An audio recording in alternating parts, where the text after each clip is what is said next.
I've been bass fishing since I was 8 years old, maybe younger. Been fishing since I could remember. Growing up in Orange County, between surfing and skating, like we were fishing for spotted bay bass, fishing the rocks and docks, you know, on the jetties, on the docks, fishing between slips. But we came from surfing, like was our major mind, that's revolved around everything. So when the waves would blow out, besides skating, sometimes we'd go fish. You know, it was just, we liked to fish. It was super fun, getting all, sneaking into people's docks you're not supposed to be on, you know, hopping over like the railing and stuff at like the closed off like clubs, just so you can go get a few fish before you got booted out. It was pretty good. There was some good fishing in there, except you had to run from security. So you had to make sure you had your timing right. When security was here, you'd be here, and you just kind of like almost follow them around to where they weren't seeing you. But the problem is you'd hook up to a fish and it was over. They were already on you because that thing's splashing around and you're getting chased out. It was really neat being able to sneak into some of these reservoirs and get some really quality fish. And I think that was what transitioned me into like looking for bigger bass. Fishing larger baits got my attention. I was at a Fred Hall's boat show way back, probably 99, 2000-ish. There was a guy, Alan Cole, and he had a booth there, and he made these big, I don't know, 8 to 10 inch like wooden jointed baits. And I was like, those look pretty cool.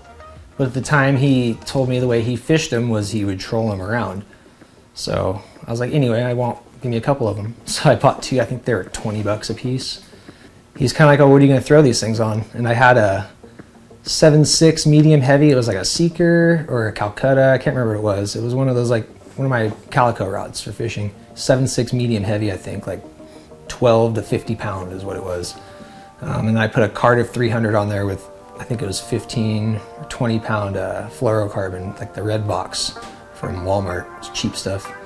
Fished the 22nd Century. That was a lot. We fished those were my favorite, the triple trout.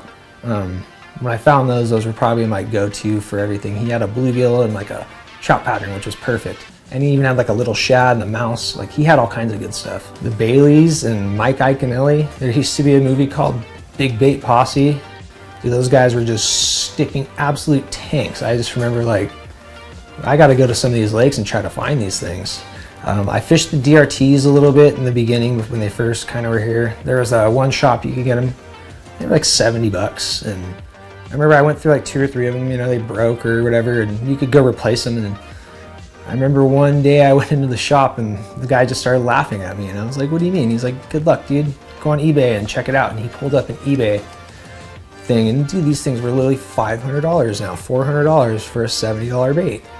And I couldn't believe it. I don't know what happened, but literally overnight, everybody decided to start swim bait fishing. So it was kind of like right there, it was like, I noticed a huge transitional shift in the swim bait game to where it felt like the sneakerhead game, where all these guys are just buying up baits so they could flex on everybody that didn't even fish, or just flip them to make a profit. You know, why people actually wanted to fish them.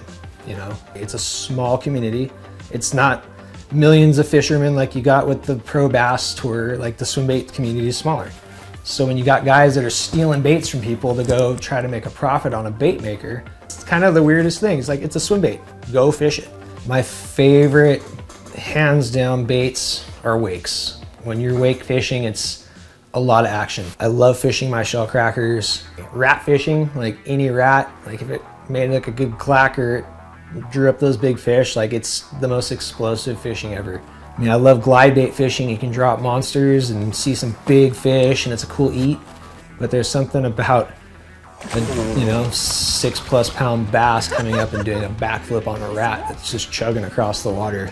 It's until you've experienced a topwater bite like that and you stuck a decent one, it's kind of it's a fight.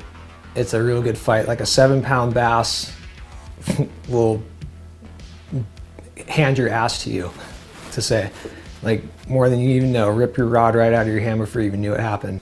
My go-to 3 setups: my extra heavy Omega Leviathan with the Conquest 301, my medium heavy Leviathan with my Conquest 201 DC, and then for sure my finesse swim bait with the Corrado.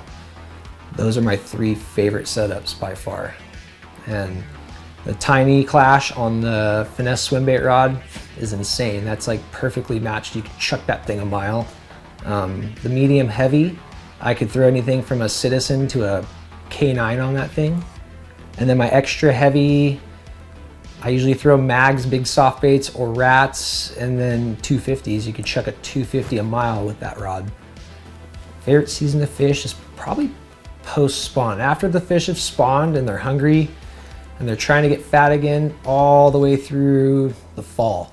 This is probably my favorite because it's a lot of more topwater action. Those fish have moved up. They're sitting shallow. They're eating rats. They're eating wakes. They're eating frogs. Like, it's fun fishing like under the trees instead of in open water. My goal for swimbait fishing, I want a teener. I've probably dumped at least one or two teeners since I've been swimbait fishing. My PB at this point is a 914. On the grind every chance I get. Bass fishing has always been engraved like in my blood. Just if you fished, you fished, and that's just, I guess, largemouth or spotties are kind of all the same thing. It's just you're looking for that bend and you're looking for that fight. And when you get that, if you know what I'm talking about, then you're probably already hooked. The next 5 years of swimbait fishing for me, hopefully I can get that teener under my belt, get on the water as much as possible, and dedicate myself to being out on the water, looking for that bite and pursuing that big fish, and looking for my trophy. This has been Dedicated Soldiers with Swimbait Alliance.